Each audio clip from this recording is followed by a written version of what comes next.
The air all around us, it's telling a story. It might look empty, totally invisible, but it is packed with clues about our environment, our health, our world.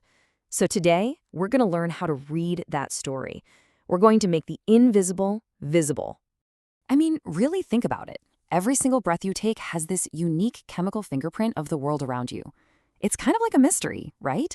So how do we dust for those prints? How do we decipher what they're actually telling us? Well, that's exactly our mission. We're going to pull back the curtain on the whole science of air quality monitoring. We're going to follow the clues piece by piece and really solve the case of what's in the air we breathe. All right, so every good investigation has to start somewhere, and for us, that's the big picture, the general, outdoor air that surrounds all of us. This is our baseline. You could even call it the scene of the crime. Now, the official scientific term for this is ambient air quality monitoring. But really, what does that mean? It just means systematically collecting samples of the air we all share to get a clear snapshot of what we're being exposed to day in and day out. So why go to all this trouble? Well, it's because every single data point helps us build our case. We can track pollution trends over years, see if our regulations are actually working, and really importantly, we can hold ourselves accountable to legal safety standards. It's all about connecting the dots between pollution and our health and giving everyone a clear heads up when the air isn't safe. Okay, so we know why we're investigating. Now for the really cool part, the forensics. How in the world do you analyze an invisible crime scene? Well, it's time to open up the detective's toolkit. Our first person of interest is something called particulate matter, or PM for short. Just picture these microscopic little bits of dust, soot, and other solids just floating around us all the time. They're a huge part of air pollution. The question is, how do you catch them? The solution is actually pretty elegant and surprisingly simple. It's called the gravimetric method. You start with a perfectly clean filter that you've weighed very, very carefully. Then a high-volume sampler acts like a giant vacuum cleaner, pulling a huge amount of air through that filter for a full 24 hours. Afterwards, you just weigh it again. That tiny, tiny increase in weight, that's it. That's your physical evidence, the exact mass of the pollution you've caught. But what about things you can't just catch on a filter, like invisible gases? Take sulfur dioxide. For that, we turn to chemistry, with something called the West and Gake method. Air gets bubbled through this special liquid that traps the SO2. Then, scientists add a couple more chemicals and boom, a chemical reaction creates this intense color. And here's the brilliant part. The deeper and darker that color is, the more sulfur dioxide was in the air. They are literally making invisible pollution visible. Okay, so we've identified some culprits out in the general atmosphere. What's the next logical step for any good detective? You trace them back to the source.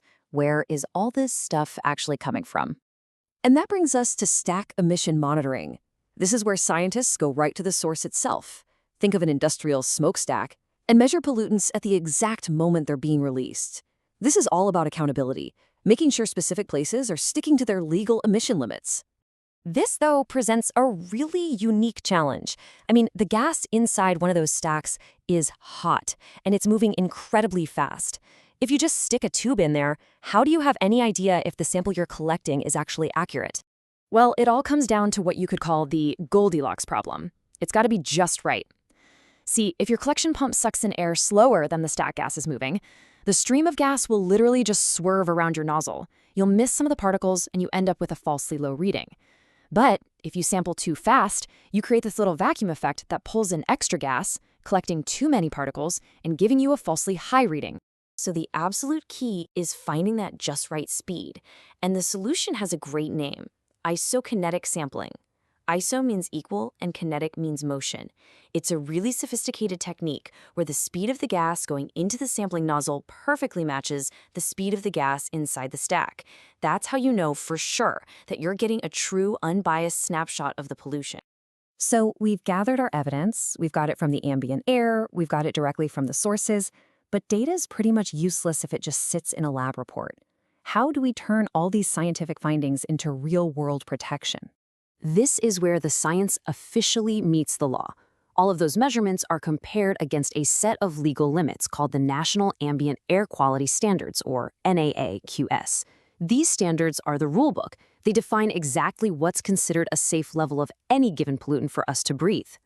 Let's just look at a real number here. 40 micrograms per cubic meter. So what on earth does that mean? Well, that is the annual safety limit for a nasty type of pollution called PM 2.5. We're talking about incredibly fine particles, about 30 times smaller than the width of a single human hair. They're so small they can sneak past our body's defenses, get deep into our lungs, and even get into our bloodstream. So that number isn't just data, it's an absolutely critical guardrail for our health.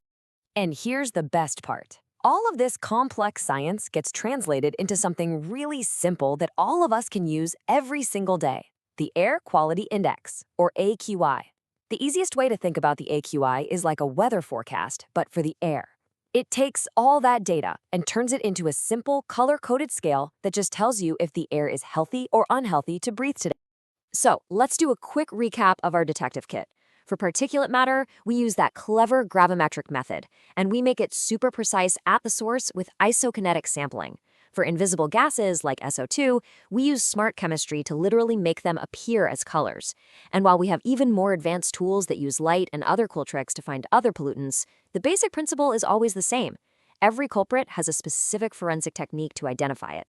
In the end, what this science gives us is this incredible power, the ability to see the invisible story that our air is telling us every day. From weighing microscopic specks of dust to perfectly matching the speed of gas inside a smokestack, we have the tools. So the final question, it isn't really about the science anymore. It's about us. Now that we can see what's in our air, what are we going to do with what we see?